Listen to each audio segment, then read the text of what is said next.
Are you planning to see the Northern Lights?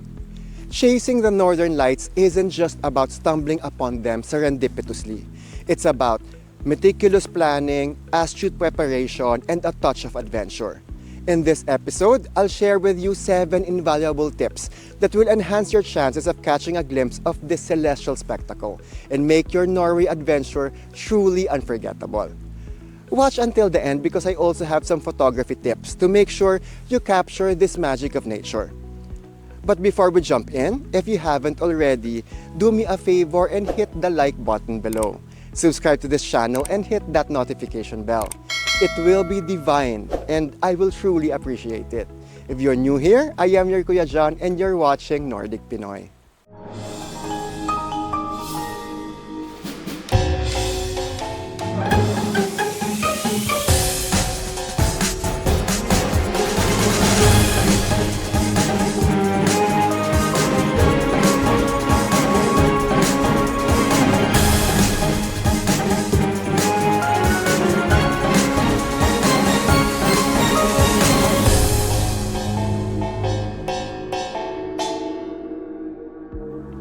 Hey, what's up everyone? Welcome to Nordic Pinoy. Let's talk about one of the most amazing experiences you can have in Norway, witnessing the Northern Lights.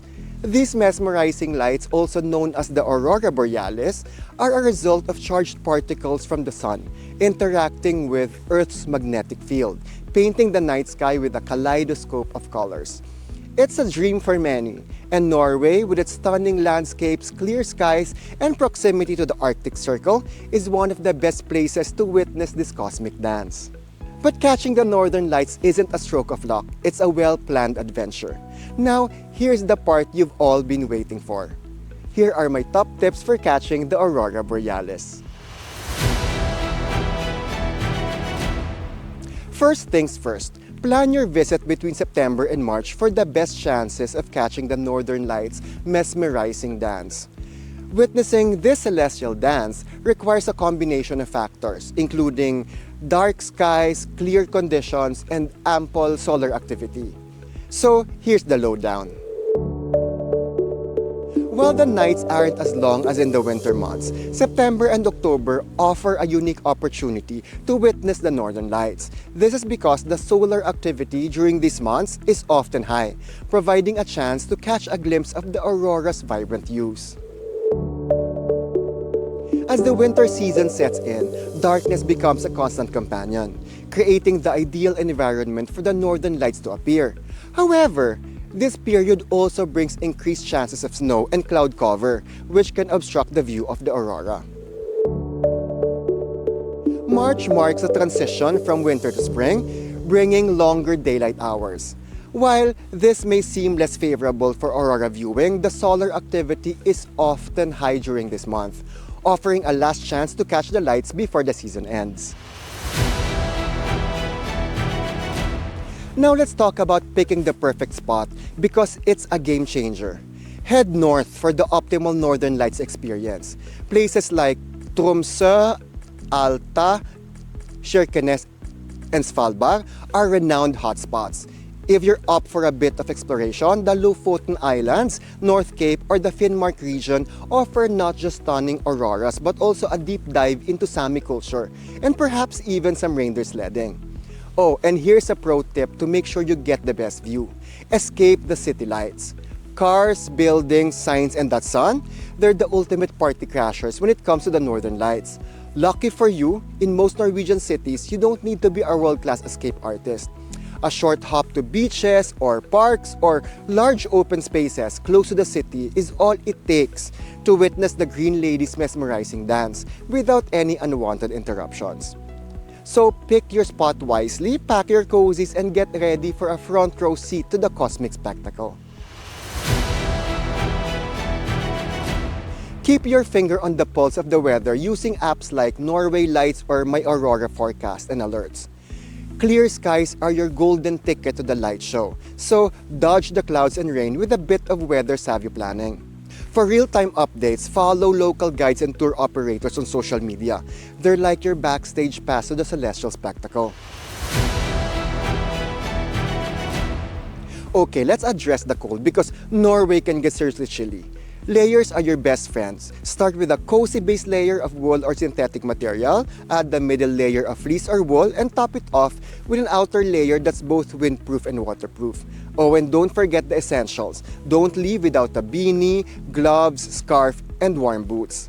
These are your secret weapons when the temperatures dip. Here's a crucial nugget for your Northern Lights pursuit. Stay a bit longer. Since these dazzling lights like to keep us guessing, there's no guarantee they'll pop up on day one. Plan to hang around for about 4 to 5 days, giving yourself the best shot at catching the celestial show. It's like a game of hide and seek, and the longer you stay, the better your chances of witnessing the magic. Pack some extra snacks, extend that holiday, and let the Northern Lights surprise you when you least expect it. Now let's talk about making your Northern Lights adventure a breeze. Consider going on an organized tour. Especially if you're a first-timer or just short on time, an organized tour is like having a cheat code to the Northern Lights game. Picture this: seasoned guides who practically have a PhD in weather and forecasts. And they know all the secret spots for the best light shows and Insta-worthy photography snaps.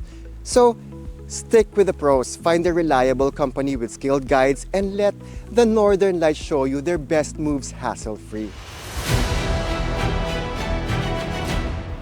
Alright, listen up. Here's an important tip when chasing the Northern Lights. Plan some backup activities. Picture this scenario. You did everything by the book, followed all the tips, and the lights decided to play hard to get. It happens.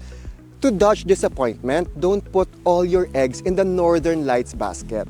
Spice up your trip with some cool winter activities. I'm talking dog sledding, skiing, ice fishing, the whole shebang.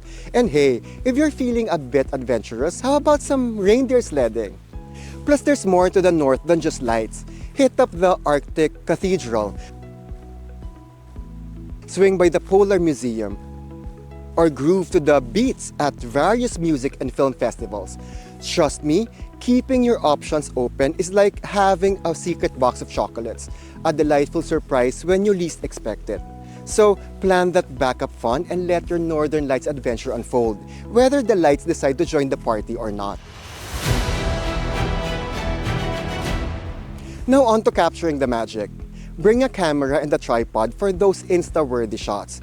Using the manual settings on your DSLR or phone camera is your best bet for translating the dance of lights into pixels. Tweak your ISO, aperture, and shutter speed until you strike gold. As a starting point, consider an ISO of 800, an f2.8 or lower aperture, and a shutter speed of 15 seconds or longer. Lock focus on infinity to nail those distant lights. You can find the infinity symbol on your lens, or if you don't have it, manually focus on a faraway star or mountain for crisp, breathtaking shots that capture the ethereal beauty of the aurora.